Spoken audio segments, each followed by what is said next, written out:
Pambata natagpuan patay sa loob ng isang nakaparadang kotse sa Angeles City sa Pampanga. Sa kuha ng CCTV, nakita naglalakad ang dalawang bata sa paligid ng kotse.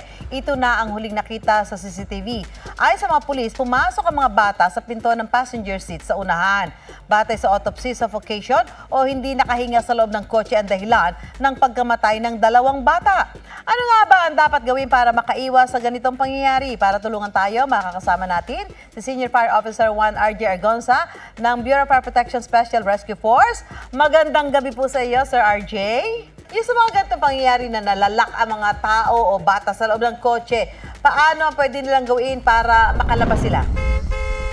Sa mga ganitong pagkakataon po, kailangan po nating bumalik sa mga basic na pag-iingat. Una, paulit-ulit po nating sabihan po yung ating mga anak, lalo na yung mga minor de edad, na iwasan o wag galawin yung mga hindi dapat galawin po. Kung iiwan talaga sa sasakyan, ano ang dapat tiyakin para maging safe ang maiiwan sa loob ng kotse? Hanggat maaari po, wag po sana nating iwan yung ating mga anak, turuan po natin silang gumamit or bumuntit ng bosina para maagaw ng attention po. Dapat inaunang ututuro natin sa kanila. May posibilidad din ba na pwedeng aksidenteng mapaandar yung sasakyan? Paano naman masisigurong hindi ito mangyayari?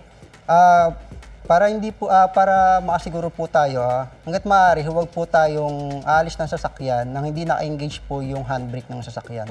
Para in case na mapasok po ito ng mga bata o ng ating mga anak, hindi po andar po yung sasakyan. Para maiwasan yung bigla siya tatakbo, di ba? Kung may nagalaw siya, lalagay natin doon sa handbrake. Okay.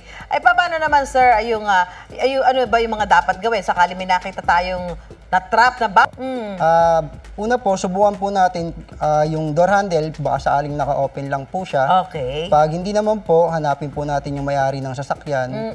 Kung sa worst scenario po, dito na po papasok yung pwede po natin basagin yung salamin po ng sasakyan. Kung talagang nakikita natin na emergency na, di ba? Kung stress na po yung bata po. Makikita naman natin yan, di ba? Oo. So, basta dapat ituro natin sa mga bata na matutong gumamit ng busina kung ano man yung makakatawag na atensyon. Okay, maraming salamat, Senior Fire Officer 1 RJ Argonza ng Bureau of Fire Protection Special Rescue Force. Mapausapin kalusugan, isyong pantahanan at kahit kwentong pambata at kalalakihan, hindi ko palalampasin yan. Kay Susan tayo! Susan tayo!